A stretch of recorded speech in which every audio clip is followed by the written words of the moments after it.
यो अहिले तपाईहरुले देख्नुभएको पोखराको पुरानो एयरपोर्ट हो, आन्तरिक एयरपोर्ट।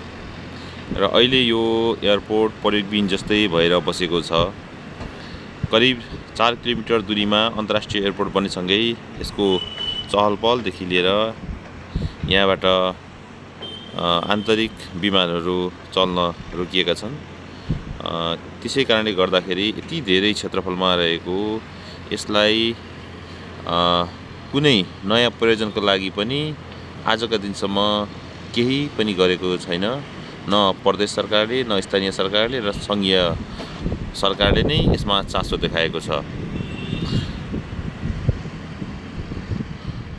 पोखरावासी, गण्डकी प्रदेशवासीहरूलाई अन्तर्राष्ट्रिय एयरपोर्टभन्दा पहिलो महत्त्व पोखराबाट काठमाडौँको लागि सडक आवश्यकता थियो। तर सडकलाई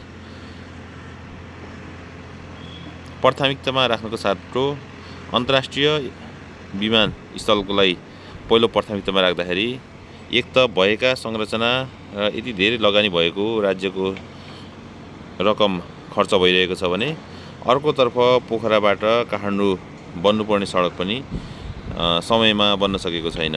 यदि उक्त समयमा पहिलो प्राथमिकतामा सडकलाई राखेको भएदेखि अहिलेसम्म पोखराबाट काठमाडौँको लागि दूरी धेरै नजिक पनि बन्न सक्थ्यो। र अहिले पछिल्लो समय बाटो चाहिँ नबनेको पनि होइन, बन्दैछ, प्रयासमा छ। तर यति धेरै ठुलो क्षेत्रफलमा फैलिएको यो संरचनालाई यसरी राख्दाखेरि कुनै दिन यो पोखरा बसपाको जस्तो विभिन्न सुकुम्बासी लगायत विभिन्न सङ्घ संस्थाको नाममा अतिक्रमण हुने जोखिम पनि उति नै रहन्छ। त्यसकारणले यस्तो क्षेत्रलाई र चाँडोभन्दा चाँडो स्थानीय, प्रदेश र सङ्घले यसलाई चासोको रूपमा राख्न सक्यो भने गण्डकी प्रदेशकै एउटा राम्रो उत्पादनको क्षेत्र पनि बन्न सक्ने यसलाई देखिन्छ।